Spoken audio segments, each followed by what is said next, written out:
Gloria a Dios. Le invito a estar sobre sus pies y buscar conmigo en Apocalipsis.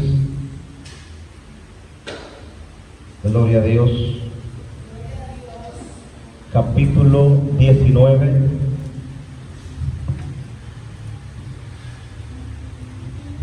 Gloria a Dios. Apocalipsis 19, versículo 11. Gloria a Dios.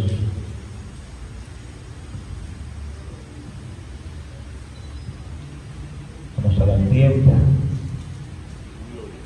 Aleluya.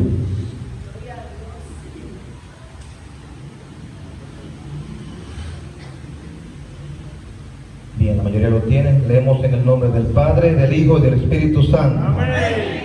Entonces vi el cielo abierto y había un caballo blanco. El que lo montaba se llamaba Fiel y Verdadero, y con justicia juzga y pelea. Sus ojos eran como llama de fuego. En su cabeza tenía muchas diademas y tenía escrito un nombre que ninguno conocía sino él mismo. Estaba vestido de una ropa teñida en sangre y su nombre es la Palabra de Dios. Los ejércitos celestiales, vestidos de lino finísimo, blanco y limpio, los seguían en caballos blancos. De su boca sale una espada aguda para herir con ella a las naciones, y él las regirá con vara de hierro. Él pisa el lagar del vino del furor y de la ira del Dios Todopoderoso. En su vestidura y en su muslo tiene escrito este nombre: Rey de Reyes y Señor de Señores. Gracias, Señor, por estas palabras. Gracias, Señor, porque las vamos a estudiar sabiendo, Señor, y confiando que nosotros no tenemos nada que dar, sino tu Espíritu Santo, Señor, es quien obra en nuestras vidas, Señor, y nos dice cuáles son las palabras, Dios, necesarias. Te pido, Señor, que tu Espíritu Santo sea quien me guíe y me dirija, Señor, en este estudio sobre ese segundo regreso de Cristo en gloria. Gracias por cada uno de los que estamos aquí. Gracias porque te hemos adorado, Señor, en esta noche. Y ahora vamos a estudiar tu palabra en el nombre de Jesús. Amén. Pueden sentarse. Gloria a Dios. Le voy a pedir que si alguno tiene alguna pregunta o algo, levante su mano mientras estemos hablando y pueda participar. Estaremos dando citas bíblicas. Si trajo donde anotar, lo hace, y usted me va a ayudar porque vamos a ir a varias citas de las que estaremos estudiando. Bien, en la última ocasión que estuve hablando sobre esta parte de Apocalipsis, no quedé complacido con la cantidad de información que le suministré, y cuando nuestro hermano Julián se me acercó, pues el Señor me inquietó a que retomemos este tema que es pertinente para el tiempo en que vivimos, y veamos, sobre todo veamos esas citas bíblicas que nos apoyan y nos muestran esa verdad teológica de la segunda venida de Cristo. Gloria a Dios. Vamos a empezar diciendo, hermanos, que hay varias posturas con respecto a la segunda venida de Cristo, y nosotros como pentecostales tenemos una postura. ¿Cuál es la postura de nosotros? Se le llama premilenialismo. Nosotros creemos que lo que hemos leído aquí en Apocalipsis 19 es literal, y que Cristo regresa en las nubes antes de empezar a gobernar los 1000 años.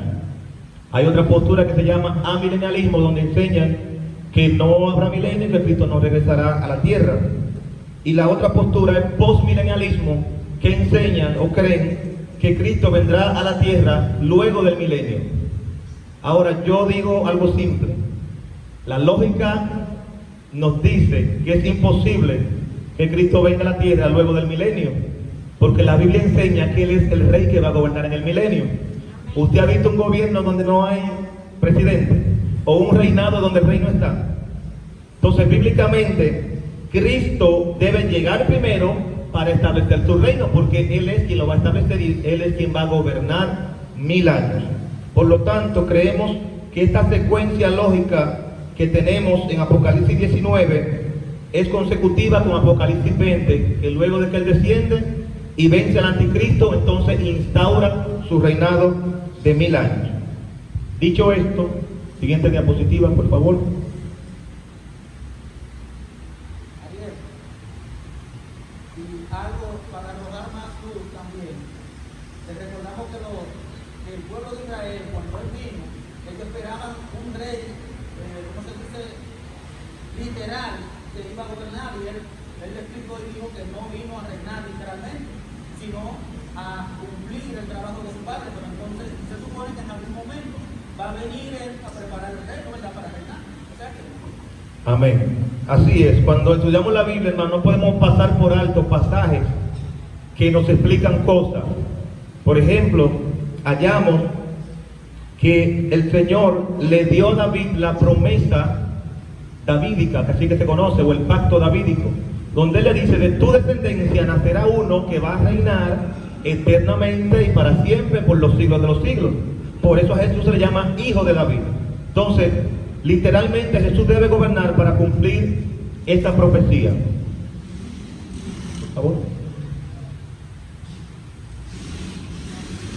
La segunda venida de Cristo es una de las piedras angulares de la redención humana y de la profecía. En el Antiguo Testamento hay por lo menos 300 profecías concernientes a su segunda venida, cuando nació en Belén. Pero con respecto a la segunda venida de Cristo, hay alrededor de 380 referencias en toda la Biblia. Bien, las 300 con referencia a su primera venida. ¿Qué significa esto, hermano? Sin segunda venida no habría lo que le llamamos evangelio, no habría salvación. Por eso dice que es una de las piedras angulares de nosotros como cristianos evangélicos. ¿Por qué? Porque precisamente lo que Cristo prometió, que Él se iría, pero que volvería por nosotros. San Juan capítulo 14. No se turbe su corazón, crean en mí como creen en Dios. Me voy a preparar lugar para vosotros y luego vendré y los tomaré. Entonces Jesús promete que Él regresará. Por lo tanto, si Jesús no regresa a la tierra, entonces no tiene sentido nuestra vida como cristianos. Por eso la muerte y resurrección de Cristo son parte esencial de nuestra salvación, y su segunda venida es precisamente lo que complementa esta salvación, porque seremos glorificados, seremos transformados con un cuerpo semejante al de Él en su segunda venida. Gloria a Dios. Entonces, el Señor Jesús subió corporalmente y así vendrá otra vez en un cuerpo vivo. Recuerde que resucitó. Ascendió desde el monte de los olivos y allá mismo regresará, o allí mismo regresará, según Zacarías 14, 1 al 6. Vaya conmigo al profeta Zacarías. No quise poner la cita porque todos la conocemos en el libro de los Hechos, el capítulo 1, donde Jesús se despide de sus discípulos y sube.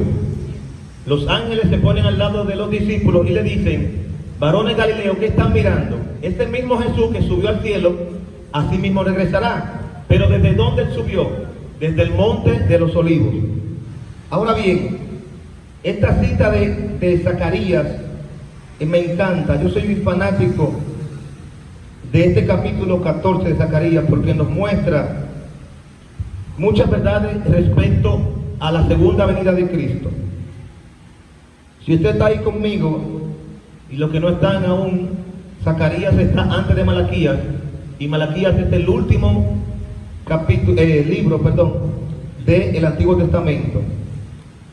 Entonces, si quiere, puede ir a Mateo y luego ir un poco hacia atrás y ahí encontrará a Zacarías. Este es el último capítulo de Zacarías. Dice el versículo 1: viene el día de Jehová, y en medio de ti serán repartidos tus despojos, porque yo reuniré a todas las naciones para combatir contra Jerusalén. La ciudad será tomada, las casas serán saqueadas y violadas las mujeres. La mitad de la ciudad irá al cautiverio, pero el resto del pueblo no será sacado de la ciudad. Ahí tiene relación con Mateo 24, donde Jesús enseña que hay de las que estén encinta en esos días, porque eso tiene doble cumplimiento.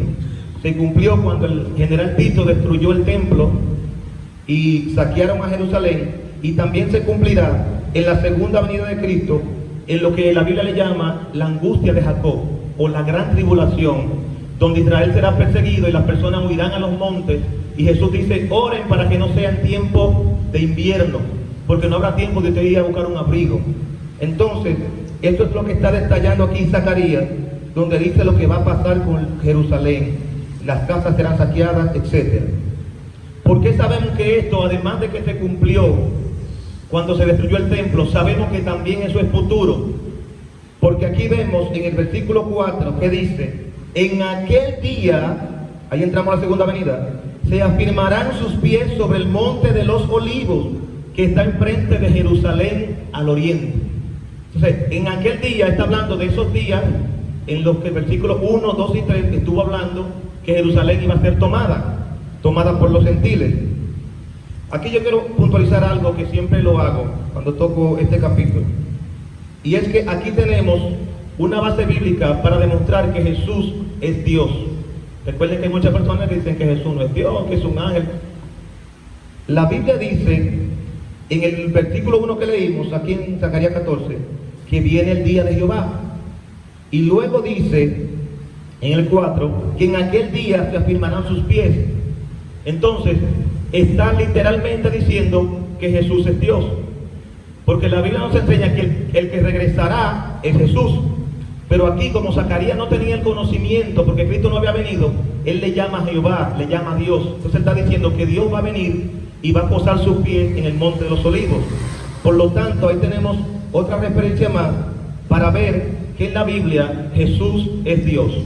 Así que es Dios quien viene y quien pisa el monte de los olivos, pero a través de la persona de Cristo. Esa es la primera referencia que tenemos a su segunda venida en el Antiguo Testamento. Así como él subió en el monte de los olivos, así se afirmarán sus pies. Oiga lo que pasará. El monte de los olivos se partirá por la mitad. El Cristo glorificado que está descendiendo. De este a oeste, formando un valle muy grande. La mitad del monte se apartará hacia el norte y la otra mitad se apartará hacia el sur.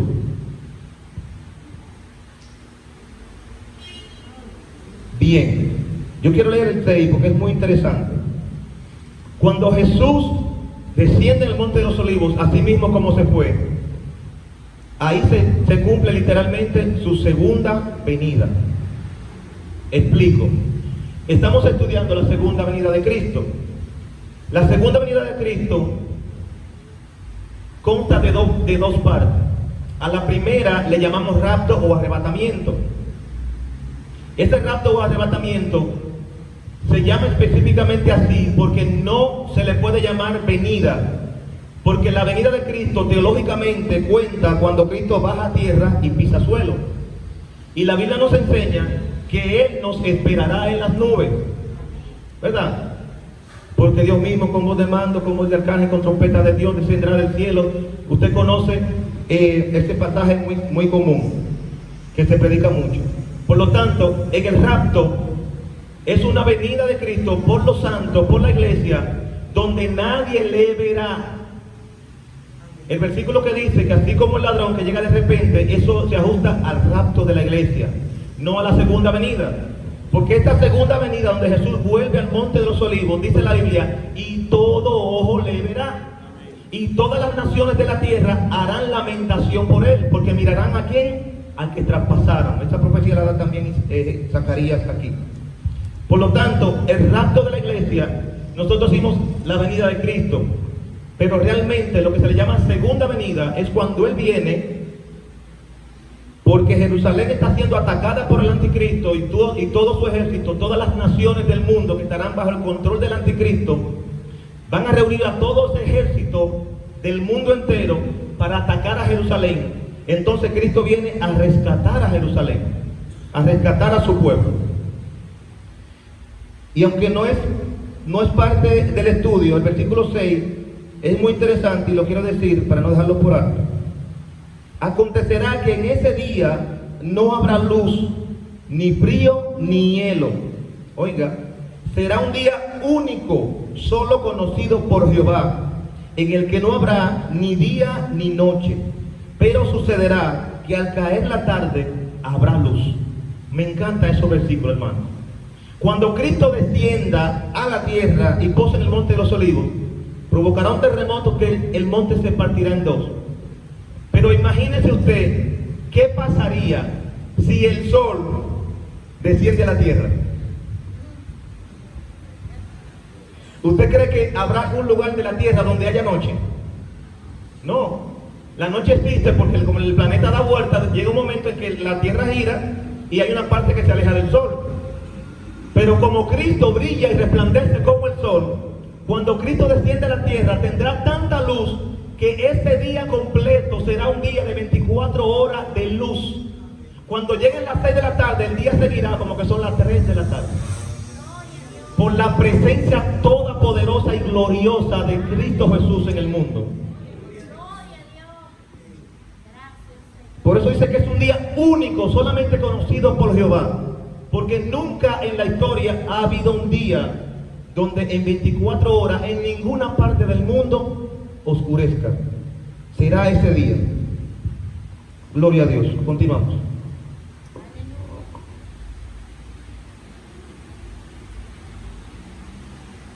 Bien, leímos, deje marcado ahí Zacarías, te volvemos para allá en un instante.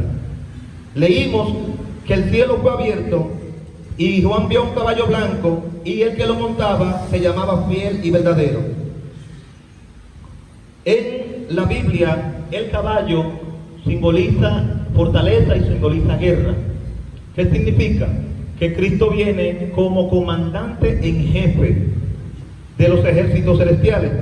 Ya leímos que los ejércitos celestiales seguían a ese personaje que venía en un caballo blanco. Usted sabe que el blanco significa pureza. Gloria a Dios.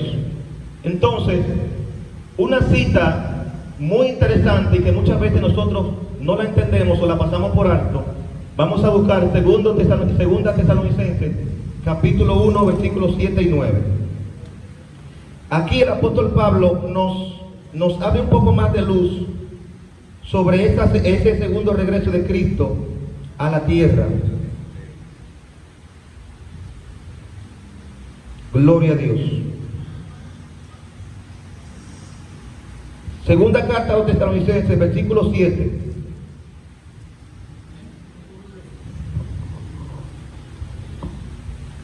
Dice: mientras que a vosotros, los que sois atribulados, daros reposo junto con nosotros, cuando se manifieste el Señor Jesús desde el cielo, oiga, con los ángeles de su poder.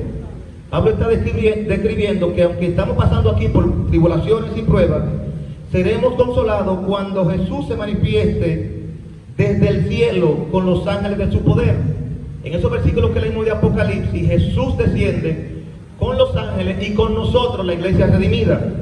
¿Y qué dice que Él viene a hacer? Oiga bien, y márquelo en su Biblia ahí.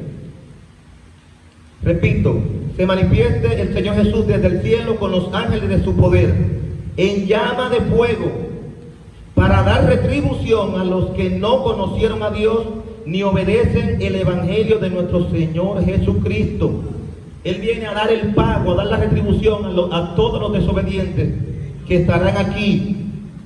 Y dice el 9: estos sufrirán pena de eterna perdición, excluidos de la presencia del Señor y de la gloria de su poder. Todos los desobedientes, cuando Cristo venga, viene a juzgar la tierra, viene a juzgar las naciones. Y los primeros que se van es el anticristo, el falso profeta y todo ese ejército, que lo vamos a ver cuando habla de la espada que sale de su boca.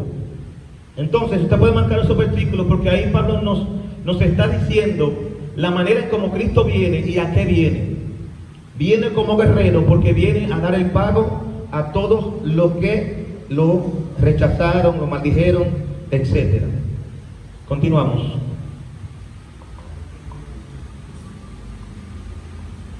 ¿Qué dice de Jesús? Sus ojos como llama de fuego. ¿Qué significa? Que sus ojos son penetrantes y escrutadores. Es como esa persona que usted ve que cuando habla con usted lo mira fijamente a los ojos. Pero como el fuego revela las cosas, cuando usted pone algo en el fuego que se va quemando, revela lo que hay interno. Cuando usted pone una madera, ¿qué revela al final? El carbón, ¿verdad?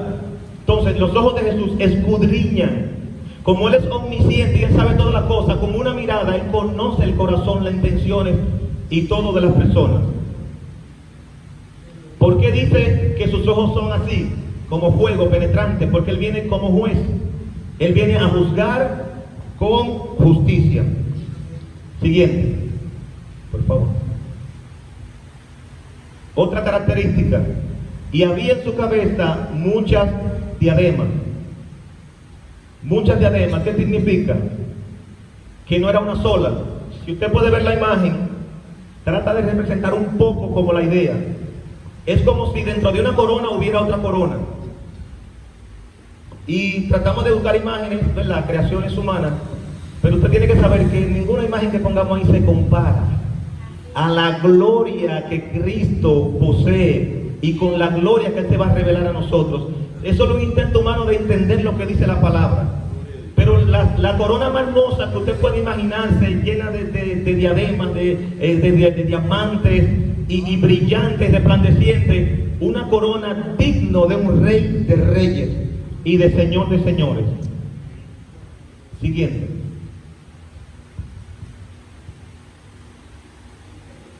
Juan dice que Jesús es el verbo de Dios. Recuerden que Juan dice en 1:1 que en el principio era el verbo era con Dios y el verbo era Dios. Luego de que habla de las diademas, que menciona que Él es el verbo de Dios, vamos a entender esto, hermano, algo muy interesante.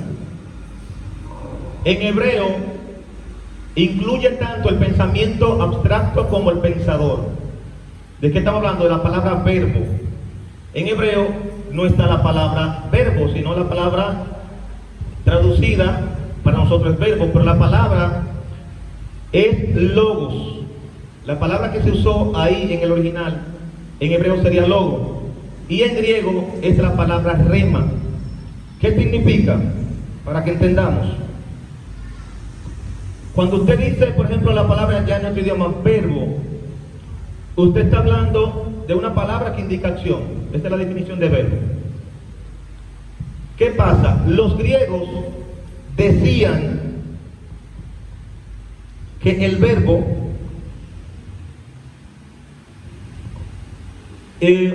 era como la sustancia del universo. Y a toda la creación ellos la llamaban con la palabra verbo. ¿Qué pasa? Que en el Evangelio de Juan trata de enseñarle a los griegos que Jesús no es solo la palabra, o sea, no es solo la creación, sino que Jesús es también la persona detrás de la palabra. Y lo explico de esta manera, porque esa la conocemos. La palabra rema en griego se usa mucho. Cuando usted dice recibí un rema, el que conoce la palabra entiende que usted está diciendo que recibió una palabra, una iluminación, una revelación de parte de Dios, ¿verdad? Pero esa palabra da a entender que la revelación vino ¿de quién? De Dios. Entonces la palabra rema incluye al que da la palabra como también la palabra. Con esa sola palabra, cuando usted dice rema, usted sabe que fue Dios que lo dio y usted lo recibió. Por lo tanto, cuando Juan dice que Jesús es el verbo de Dios, ya sea en el Evangelio o aquí en Apocalipsis, está diciendo que Jesús es la fuerza detrás de toda la creación, pero que más de una fuerza, como pensaban los griegos, es también una persona. Entonces eso tumba toda la idea que hay de que el universo se creó a sí mismo, de que el universo es una fuerza que existe porque sí. No, hay un creador, hay una persona detrás de esa creación. Y por eso Juan dice que en el principio era el verbo. Y cuando dice el verbo era con Dios y el verbo era Dios, está diciendo que el verbo era una persona, porque era Dios. O sea, había una mente creadora, había una personalidad que diseñó, inventó o trajo a la luz todo lo creado. Continuamos. Perdón, déjalo ahí, dale para atrás. Vamos a ver solo 2 o 3 de las citas.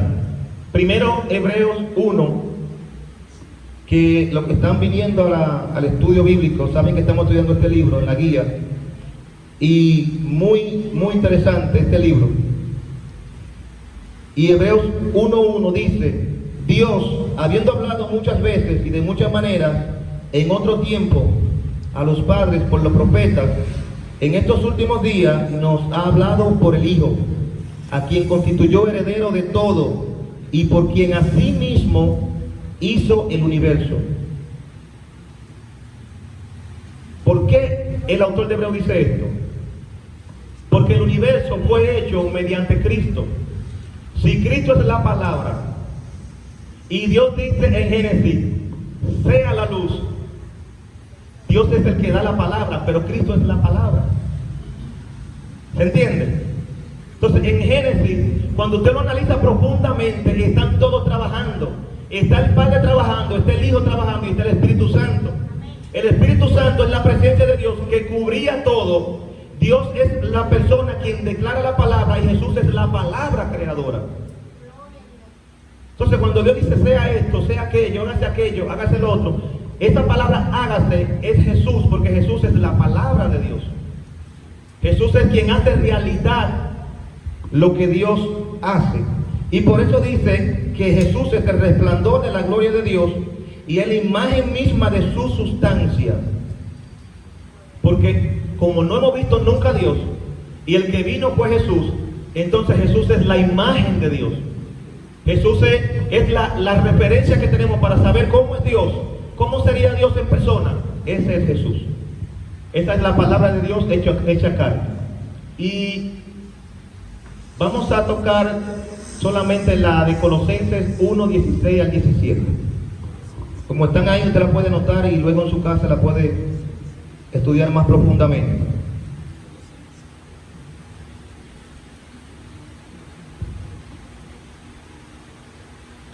Colosenses 1, 10.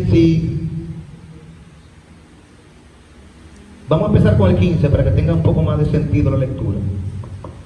Dice: Cristo es la imagen del Dios invisible, el primogénito de toda creación, porque en Él fueron creadas todas las cosas, las que hay en los cielos y las que hay en la tierra, visibles e invisibles, sean tronos, sean dominios, sean principados, potestades, todo fue creado por medio de Él y para Él. Y Él es antes que todas las cosas, y todas las cosas en Él subsisten. ¿Qué nos está diciendo Pablo aquí? No como dicen los testigos de Jehová, que Jesús fue el primero creado. No. La palabra primogénito aquí no significa que Cristo nació primero que todos los ángeles. Está diciendo que Él fue el primero.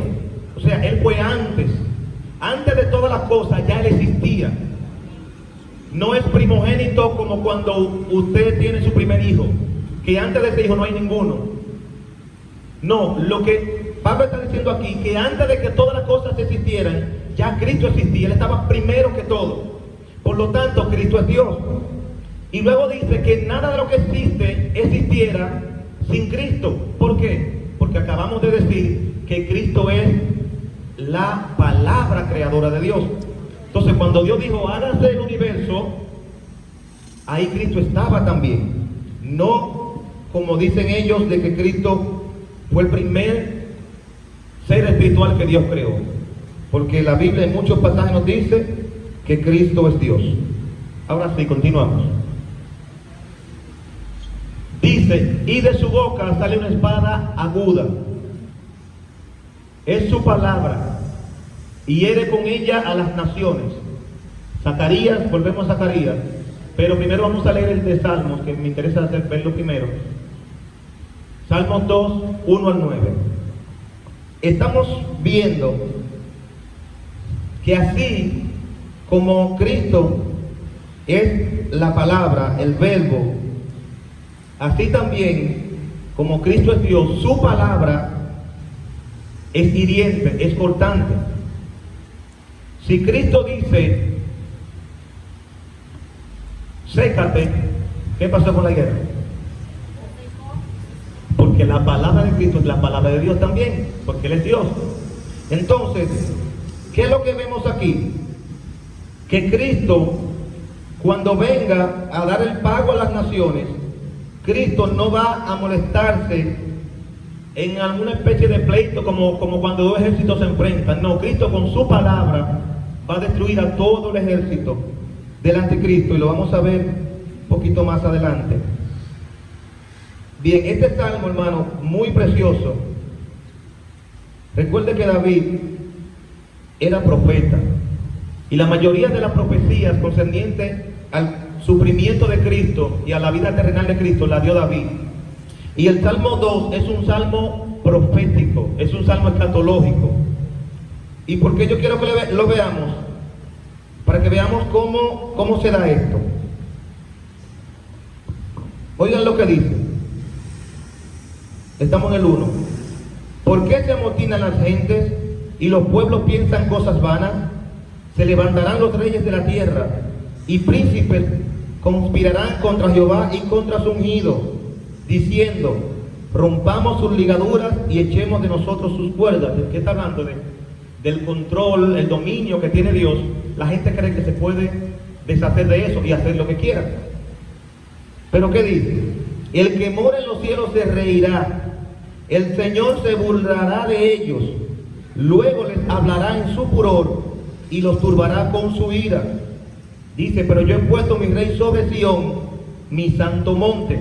Si usted entiende lo que quiere decir, cuando dice que el Señor se burlará de ellos y que hablará a ellos en su furor, usted se imagina la ira de Dios. Y de eso que está hablando, el furor, la ira de Dios. Dios es lento para la ira y grande misericordia, pero Él tiene ira.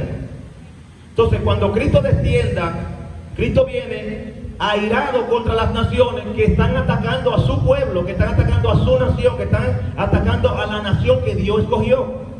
Entonces, la palabra de Cristo, que es como una espada aguda, Cristo viene para usarla. Cristo viene para, con una sola palabra, todo ese ejército de millones de soldados mueran al instante con esa palabra.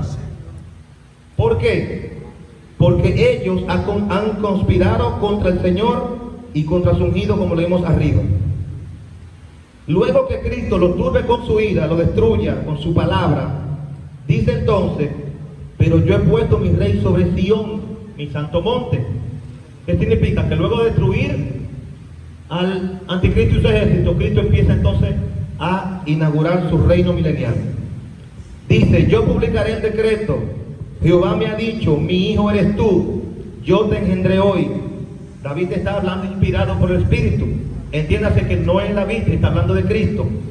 Pídeme y te daré por herencia las naciones, y como posesión tuya los confines de la tierra.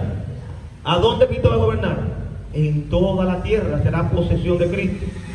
Todas las naciones, todos los reinos vendrán a estar en el dominio de Cristo. ¿Y cómo será ese gobierno? Dice: los quebrantarás con vara de hierro, como vasija de alfarero los desmenuzará. Todo el que desobedezca a Cristo, cuando Cristo venga en esta segunda venida y empiece a gobernar, será quebrantado. Dice la Biblia que Dios le va a negar la lluvia a aquellas naciones que no suban a adorar a Jerusalén, entre otras cosas. Vamos a dejarlo ahí. Luego habrá otras cosas que por ahora no vamos a tocar. Entonces vamos a volver a Zacarías. Zacarías 14. Estamos hablando de la espada que sale de la boca de Cristo. Versículos 12 y 15. ¿Está conmigo ya? Dice el 12. Vamos a retroalimentar. Leímos en los versículos arriba que Jehová desciende, Dios desciende, o Jesús desciende sobre el monte de los olivos, se parte en dos, se crea un gran valle, y que ese día será único en la tierra. Pero luego el versículo 12 nos dice qué es lo que va a suceder cuando Cristo enfrente al gobierno del anticristo, al ejército del anticristo.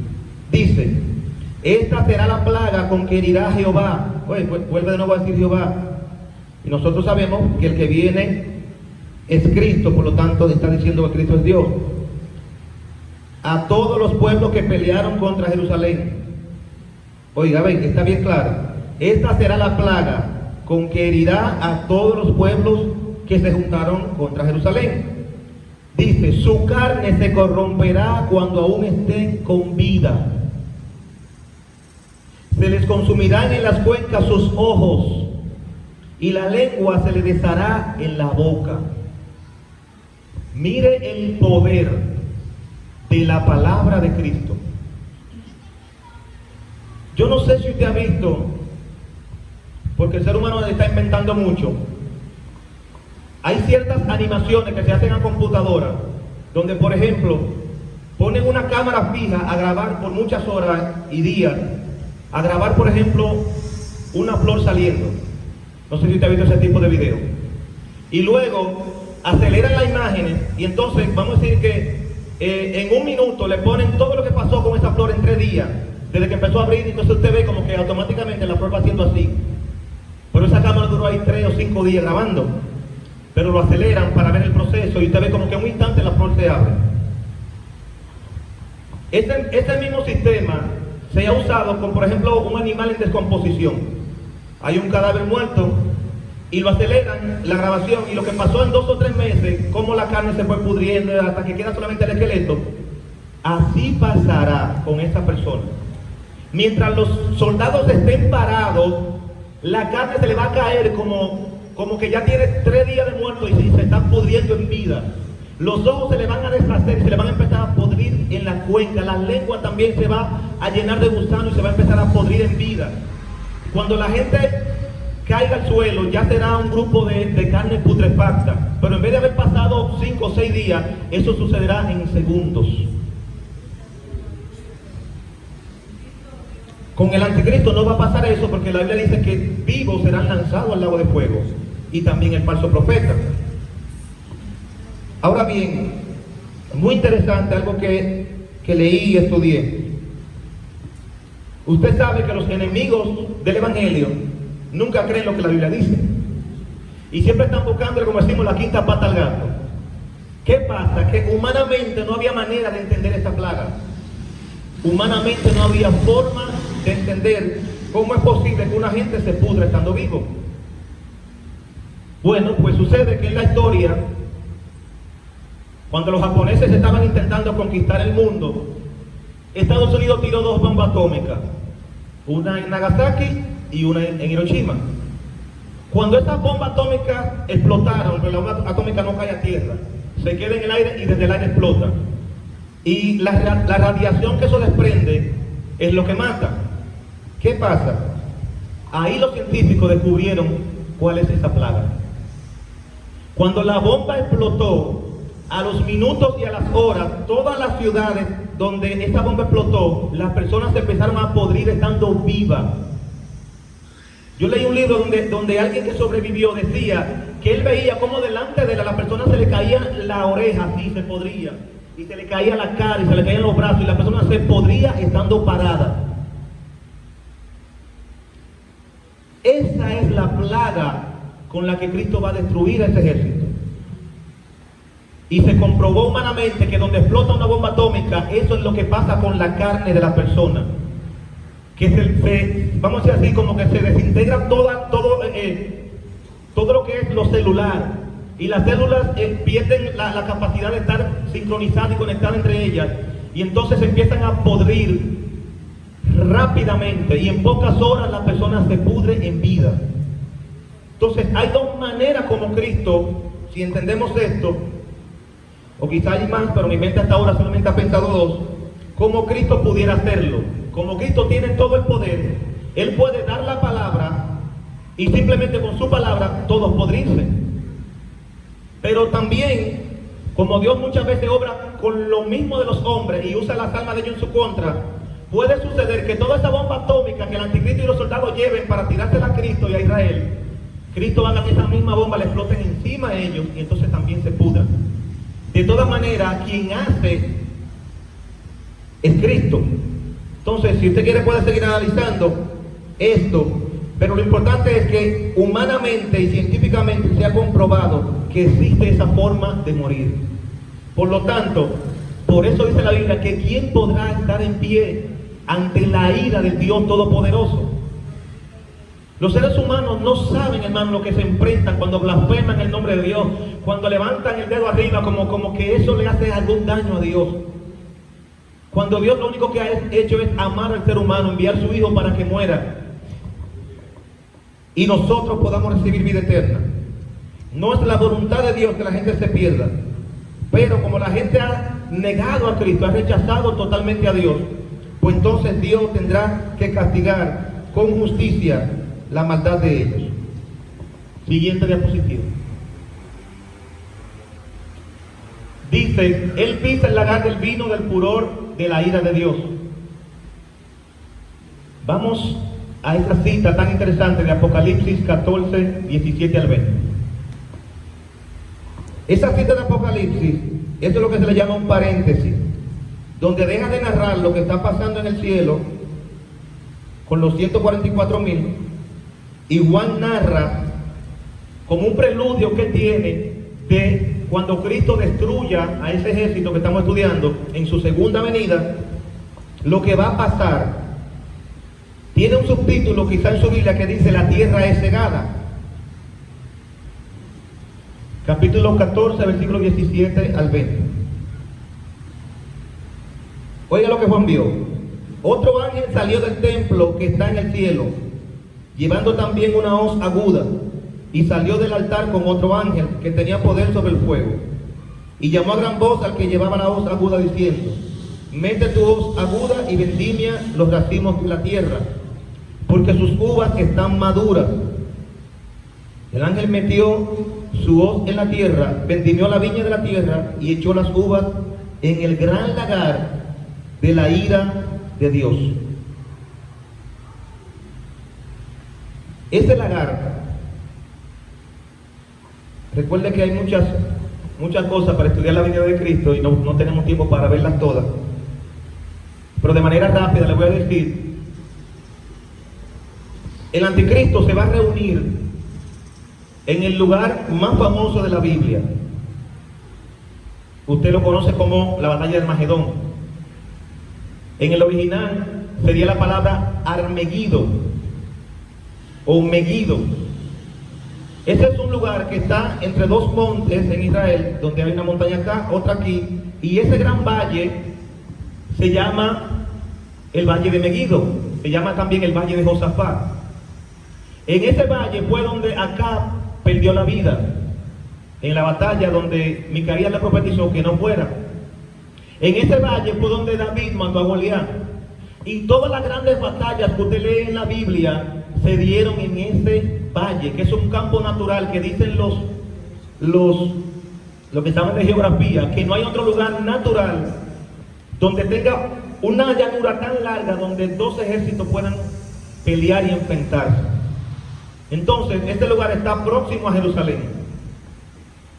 En ese lugar es donde el anticristo va a reunir a todo su ejército para pelear contra Jerusalén y para pelear contra Cristo.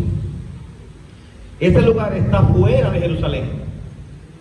¿Qué pasa? Que el propósito por el que Cristo, cuando pone su pie en el monte de los olivos, lo parte en dos, es para que se abra un paso donde desde Jerusalén puedan pasar más rápido a ese valle. Entonces, cuando Cristo rompe el monte en dos, que el ejército anticristo vea que ese gran valle está para pasar a destruir Jerusalén, ellos creen que van a comer con su dama y creen que el paso está abierto para destruir más rápido a Jerusalén. Y por eso dice que el lagar 20 fue pisado fuera de la ciudad, porque el mismo lugar donde el anticristo va a reunir a sus tropas es el mismo lugar donde Cristo, con la espada que sale de su boca, lo va a destruir y van a pudrirse todo mientras están de pie. Entonces, lo que Juan está viendo es un preludio de lo que va a pasar. Y Juan lo narra antes de llegar a Apocalipsis 19, que es en el momento real donde va a pasar, cuando Cristo descienda. Y lo narra aquí en el capítulo 14. Mire qué interesante. El lagar fue pisado fuera de la ciudad, y del lagar salió sangre que llegó hasta los frenos de los caballos, en una extensión de 1600 estadios. Cuando Cristo declara esa palabra, que todos esos hombres se mueran, la sangre de ellos llegará tan alta que la altura es los frenos o el freno de los caballos.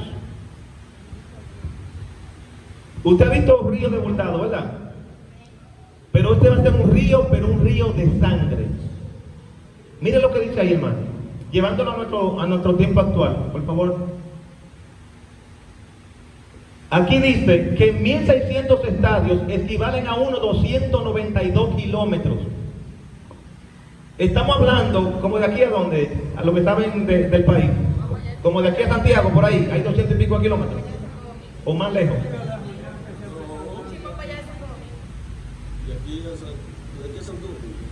Como de aquí a Santo Domingo, dice Mar Julián, que tiene experiencia. Entonces, imagínense, habrán ahí tantos soldados del mundo entero que cuando Cristo lo destruya, la sangre de ellos, a una altura de un freno de caballo, llegará de aquí a Santo Domingo, a esa misma altura. Usted puede imaginar lo tremendo que es, o la tremenda ira de Dios sobre aquellos que se rebelan contra él. Y por eso le llama a la Biblia el lenguaje figurado el lagar, porque el lagar era un cajón grande que preparaban y metían todas las uvas, y las doncellas, las mujeres, se lavaban los pies y pisaban las uvas para exprimirlas, y ese gran cajón tenía un hoyito y un tubo por donde ese jugo de uva caía en los odres, en los recipientes, para luego hacer vino. Entonces Juan está diciendo que así como se pisa una uva para que bote el jugo, así Dios prácticamente va a destruir a esos soldados enemigos de Israel. Y para no ser tan gráfico, lo compara con la uva, pero nos está diciendo claramente que no es jugo de uva, es la sangre de los soldados. Gloria a Dios. Todo esto es parte, hermano, de la segunda venida de Cristo. Continuamos. En la parte que estamos de Apocalipsis 19 continúa diciendo: y en su vestidura y en su muslo tiene escrito este nombre: Rey de Reyes y Señor de Señores. Este es otro de los maravillosos nombres de Cristo, escrito en su vestidura teñida en sangre. ¿Por qué? Representa lo que acaba de hacer. Y también representa su muerte en la cruz, indicando su derecho a ese título por razón de su sangre redentora. Escrito en su muslo, oiga ahí la interpretación, donde los conquistadores terrenales colocan su espada, pero la espada de Cristo es su palabra. Como dice que su palabra es como una espada de dos filos, donde debería ir una espada que usa un conquistador normal, ahí está el título Rey de Reyes y Señor de Señores. Se está diciendo que Cristo tiene todo el derecho para gobernar, y que tiene la autoridad, que es su espada, su palabra, para ejercerla y someter a todos los rebeldes. Continuamos con la siguiente diapositiva.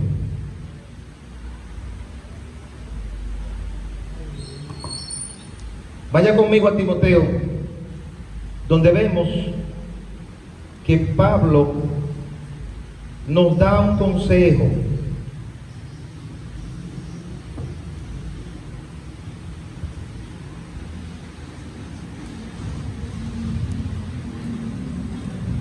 Gloria a Dios.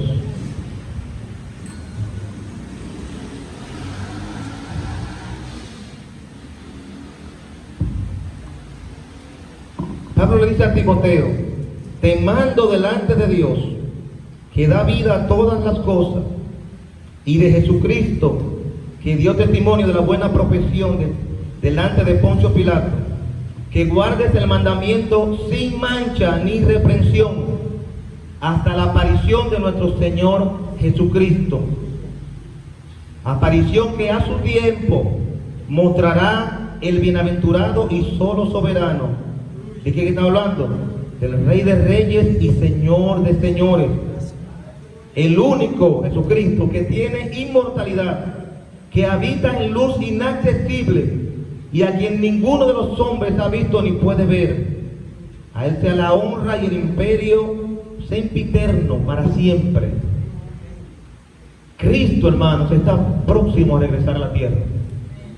Él dice aquí: yo vengo pronto. Retén lo que tienes para que ninguno tome tu corona. Así que Pablo aconseja a Timoteo que guardemos, hermano, lo que hemos aprendido, lo que se nos ha enseñado, porque a su tiempo Cristo va a venir. ¿Y qué pasa? Que si nosotros no estamos listos, entonces Él va a pagar a los que no están listos, a los que no le aceptaron, a los que no vivieron de acuerdo a esa fe en Él, para una condenación eterna. Pero si nosotros guardamos el mandamiento, si nosotros nos mantenemos apercibidos, si nosotros mantenemos esas vestiduras blancas, como dice la Biblia, sin mancha, sin arruga, entonces veremos cara a cara a Cristo Jesús nuestro Señor. Así que, siguiente diapositiva, y con esto terminamos. Apocalipsis 22:17. Y el Espíritu y la esposa dicen, y el que oye diga, y el que tiene sed venga, y el que quiera tome del agua de la vida, ¿cómo? Gratuitamente. Cierro con esto, hermano. La palabra de Dios enseña en este versículo y en el libro de Mateo capítulo 6, en la oración modelo, donde dice: venga tu reino. Todos los cristianos tenemos que estar primero preparados para la venida de Cristo. Preparados, hermano.